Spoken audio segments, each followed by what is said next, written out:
Welcome to the Dean's List. I am your host, Careshmeh Dean, and today we have an incredible talent who has shared the stage with people like Boston, people like the Doobie Brothers, people like you can't even imagine. How about James Brown?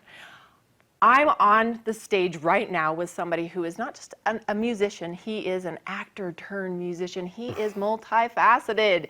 He is the lead singer of Featherborn. Welcome, Danny Beissel. Thank you so much.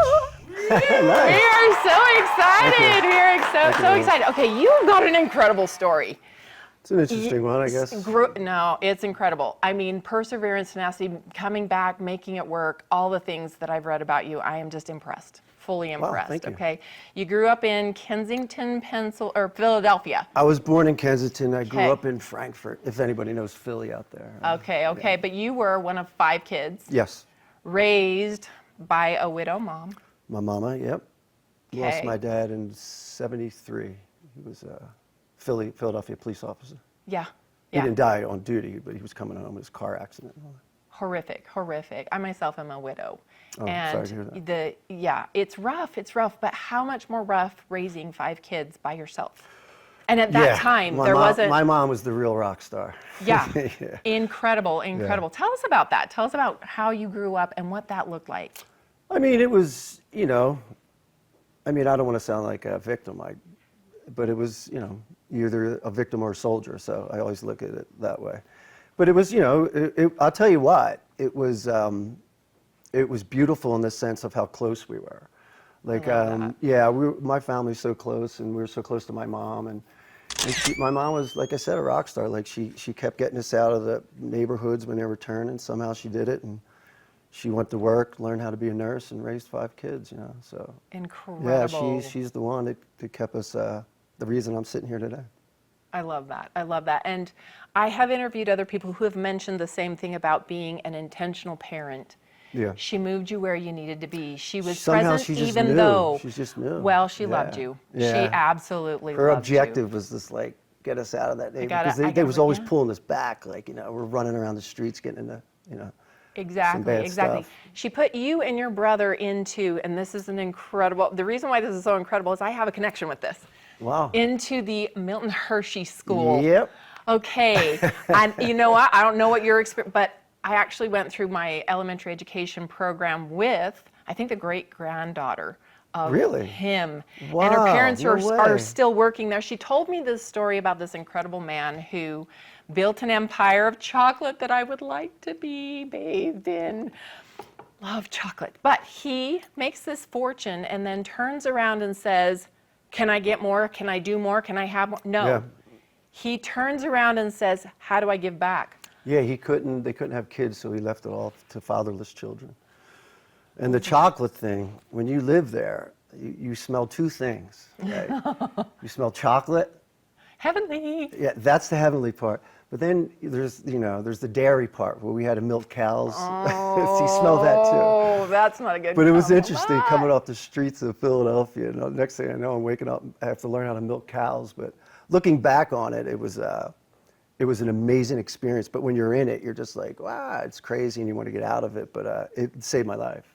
There's no question. For sure. Because the program is geared, and they've got what the percentage is, like 85% plus that graduate and then go on to college and become, they've got some notables. It's an amazing school. And, I was young. It was like, what was I there, 85, 86, 87.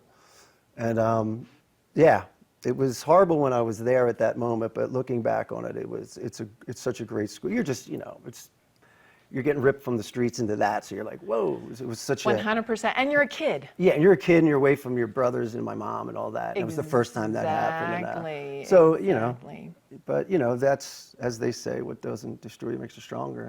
And so it was a great part of my journey that I needed, because if I didn't go there, half the kids I was hanging out with didn't make it, Exactly. Yeah, and that's a fact. It's pretty crazy. It is a fact. We tend to move away from facts when we talk about things right now. We just want stories, and those stories don't necessarily have any substance to it. But when you get down to the cold, hard facts, then you say, this is... Okay, so Before you were a musician, you dabbled in some acting. You Yeah. were under. We found, actually my mom found it because me and my brother Pat loved I loved Yeah. James Dean and I loved the old movies. And we were sitting there and we were kind of aimless as kids, Well, not kids, we're out of high school. And she mentioned it and she said like the Actors Studio, this teacher had something to do with that. So we knew, yeah, so he was actually, Sydney was Meisner's assistant in the neighborhood playhouse. Oh, love it. And so we went down, and it's funny because I did a couple plays and stuff like that, but it gave me a compass for life. It really set me in it really did. It was like, it's method acting, I guess what it's called. Everything was based out of the truth and improvisation. So you're finding how to, talk to a person, and it really gave me a compass in life, and I think that's what it was meant for. And through that, it opened up, somehow I became a musician. And I think that's what it was meant to do. Right, right. Well, I watched an interview with you about the method acting that you just brought up. And you said you go all the way to the edge. It forces you to go all the way to the edge of your reality without losing yourself. How close can you get without losing yourself? Yeah. I love that. Yeah, well, that's the part I fell in love with. We weren't being taught how to act. We were being taught how to relax to create. It's a big difference. Relax to create. Yeah. So just, it's all about the other person, not about you. I love that. Yeah. I have never seen acting through that lens. That's an incredible view of... And that was the life-changing part, because you're dealing with, how close can you get to the truth. And through that, it was like, therapy for me. So it was kind of cool. Oh, that is so Yeah, wonderful. it opened everything up to me, and it really gave me a compass in life. It was one of the biggest life-changing experiences of my life. Okay, so tell me about your venture, your foray, segue into music. So through that, I was always an Elvis Presley fan. Yeah. Even as a kid, I remember. Oh, you got the chops and everything. Yeah, I try to keep the chops it. a little bit, a little nod to the king. And so I was watching a clip he did. I think it was on the Steve Allen show or the Milton Berle show where he did Hound Dog, right? And I'm watching it, and it just hit me like a ton of bricks. Like when he does the whole leg thing, it slows it down. You got the upright bass, and I said, that'd be a really cool thing to do because everybody does the older Elvis. Right. And I was looking at it like an actor, like a characterization, like what makes this man people go crazy over. So anyway, I dove into it, and I had to do it by myself. I had to learn the guitar and learn, you have the tape recorder then, learning everything. Absolutely. And, making our little... yeah, getting all the information that way. So I did it around little bars in Philly around my neighborhood. It's like happy hour. These guys are working all day. I'm up there singing Elvis. But I had to do that to learn music, and then I finally got the band. And in like '96, I hit South Street, and that experiment turned into it just took off because swing came in for a minute in the '90s? Yes, it so did. So it was rockabilly, my drummer and bass players just kind of swung it. So we were packing this bar called J.C. Dobbs in Philly. And it just kept going. And I took it to Graceland, and that's where how far, can't take it any further than this door. No, you can't. You can't. Absolutely. I found my voice through that. So beautiful. You have shared the stage with some incredible talent. I've been really blessed with that. Doobie Brothers, Boston, Steely Dan, James Brown, the hardest working man in the industry. Tell me, how did that change your course? Did it change the course? Did it add to you? I was always a product where I just became a musician, and I was always in learning mode. And I was just lucky enough. After the Elvis experience thing, I met a guy named Brian Quinn in Philadelphia, and we started a band called Fosterchild. Fosterchild, that was the first original band. Exactly. And then we got signed, and we toured, and just like a good rock band, it imploded. And then right after that, we left the label, Brian and I. He went off to do, he joined Candlebox, the band Candlebox. Oh, okay. He was a guitar player for her. And meanwhile, when Fosterchild opened up for this All-Star Jam in 2007, and it was like Skunk, It was most of those guys from Right. American Vinyl. And as soon as we left, it was like a year later, somehow I hooked back up with them, and I was in Florida, and I jumped up and did 4 songs, and all of a sudden I became the singer of this band, and we put a name on it. It was like called the All-Star Jam, and then the manager and I named it American Vinyl. American Vinyl. And that was the biggest education of my musical life. I mean, Really? So why? well, when you're around guys like that, like Skunk Baxter or Barry Goudreau or Mousy Thompson on drums, God rest his soul, Leroy Roman's on the keys, and we had, first couple of years we had Franny Sheehan, who was the bass player for Boston also, so we had 2 Boston guys. So I'm like this little kid, like, because I grew up with that. Exactly. All I my grew up with that too. brothers, Yes, exactly. like, it wasn't my era, but like when I was a little kid, my brothers had those albums. That's all I listened to. So every Exactly. time I'm still on stage, 14 years into it, I'm like, how did I get here? But like, they've been around so long, and like, you're not going to bring them to you. They're going to bring you to them. Exactly. So it made me a better frontman. It made me such a better singer, because they saw I was willing to just listen and learn from them, and it was, talk about a rock and roll education, man. Absolutely. I don't think that is indicative of just that. Anytime you want to learn something, if you go in willingly, Yeah. I mean, you're not worshiping, you're not the weirdo, you know, you're No, no, literally no. like, hey, You're give just me being, some of your you're being pearls. smart. Yeah. You're around someone that has information, gold. Exactly. They've been it, Pearls yeah. that you're just They've like, been I there just- on the biggest level, so it's like, yeah, I'm going to listen. Absolutely. And what they- you have to, yeah. And besides that, they were like the salt of the earth. They're the most Really? beautiful people I've ever. Yeah, it's like, I mean, I love them. They're like my family. It's like amazing. Right. You know, we've been together for 14 years with that band. Oh, I love it.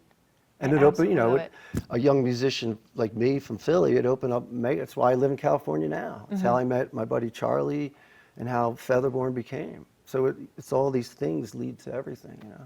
But all the while driving down the road of, this is my destiny. This is where I'm going. Yeah, I was always like, and through acting, you know, I was always open to, you have to be open to it. Like, I always thought you have a better grip with a loose hand. Like, when I would always try to steer my career, the universe wasn't working with it. So I just let go, you know, stopped the late night partying and just did my work and showed up and let the flow. And as soon as I got in the flow, it was like so much more easier. So, okay, repeat that because I read that. It's much easier with a loose hand. You have a better grip with a loose hand. You have a better Yeah. grip with a loose hand. I could not figure that out for the life. So just reiterate what you just said, because that's important. Well, when you try to control something you can't control, it's like What can you control, really? like me saying, well, if I do this and I make this move, it'll make this move go, and then it's like, look at me, it's like maddening. Or I can just be like, you know, I did, you know, preparation meets opportunity. That's right. Is luck. So if Right. if that's real, then I can just be and just show up, and then you got to give it over to the universe a little bit. You know, that's so hard for people who are a little bit uptight like myself. But and it was hard for me. But soon, you know, it's not like a switch, like, oh my God, the Yeah, yeah, universe is yeah. coming in hot. It's Right. like, it's a gentle flow, and now I feel it, and you know. But it's Some not like you days- sat back. It's not like you were like, okay, come to me. I want to be No, this no, no, musician. no, No. You said preparation meets opportunity. It's still hard work, just in the right direction. What can I do? I can't make that guy pick up the phone and say, we want Featherborn. I can't make that. But what I could do is, you know, do the next right thing as a human and like do the work. Do the work. And just, you know, I believe in all that stuff, high vibration and everything. I so, agree. Yeah, it's a I real wanna- thing because I feel it. It's a law of attraction. It's real to me, I guess, It anyway, is yeah. a law of attraction. You attract what it is that you're It's putting so out. true. That is very true. Okay, so tell me about Featherborn. You have, the description that I was given is that you guys make beautiful chaos on the stage. Wow. Okay, I like that. I loved it. I was like, yes. And you have such a personal, emotional vocal set. Everybody is just drawn to how it's like you move them.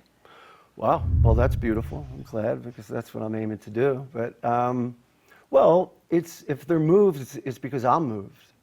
Right. You know what I mean? It's like, as a singer, I got to find you know, these songs mean something. Even if I didn't write them, they still, you got to find the meaning in them, and The just connection. go there and not Yes. try, just be. Absolutely, absolutely. I mean, you have to resonate with what you're doing. Oh, 100%. And like each show to me is an improvisation. For sure. Come in, what's my objective? I'm coming I'm in to throw a improving party. all the time right Yeah. now. Oh, I'm improving all the time. That's what I I'm mean, like, but you're I in know the what I flow. wanted to do, but I have to follow the flow. It has to be organic. Well, you know, there's bumpers, you know. You try to stay, and sometimes you're just in it and you're like, whoa. And, You're in the zone. Yeah, so it's like, you know, I'm a work in progress during all that. Like, Aren't we you know, all? I don't expect it all at once, but it's been a really cool journey. Yeah, but people are feeling it. They're feeling your soul. Well, that's great, and I'm Through very your grateful for music. that. Yes. Because you know, I go in there and it's all love. It's like, you know, I go in and I mean it. It's not faking it. It's like you Right. find that thing, and the depth you can penetrate the innermost feelings of yourself and reveal those feelings through the action of singing or whatever. The That's a performance of powerful it. thing. Yeah. It is. And when you are being true, when you are being authentic, that is when people feel you the most. Yeah. And you actually don't even know in your audience the ones who are. You don't, and You that's couldn't that's look why out you, and pinpoint yeah. them. It would be impossible. But they'll come up and say things to you, and you're like, oh my gosh, I'm so grateful. Like, I'm so grateful that I'm hitting the mark. Well, that's the best feeling in the world when you're like, when someone's affected by something that came out of you through honesty and through whether pain or happiness, you know, whatever you're writing about. Exactly. And they're affected by it. That's like a very powerful thing. Yeah. Well, Very that is the beautiful feeling. It's like, wow, because I know how that feels when it happens to me. Exactly. When listening to someone's music or watching a movie where I'm just affected, it's like, it's what it's all about. It connects us. Yeah. It connects us as the people on the And earth. you know. that's it. And everybody is yearning for a connection. Oh, starving. Especially now. Starving for it, starving Yeah. for it. Okay, so you alluded to your party days, and that led you into a moment where you talk about your addiction openly. Yeah, I have no problem with it. Yeah, you say you had a God moment. What does Yeah, that I mean? did.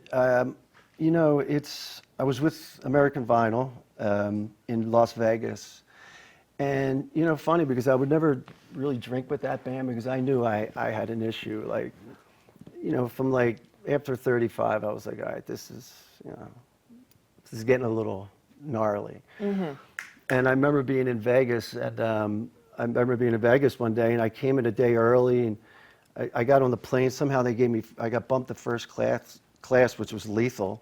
Before the plane even took off, I had 5 things of vodka. That was so bad. So I get there, and it was like this really gnarly afternoon. I lost my phone. I blacked out for like 5 hours. And I just remember the next morning, I'm just in the lobby, and I had this moment of pure clarity. I'm like, what am I doing?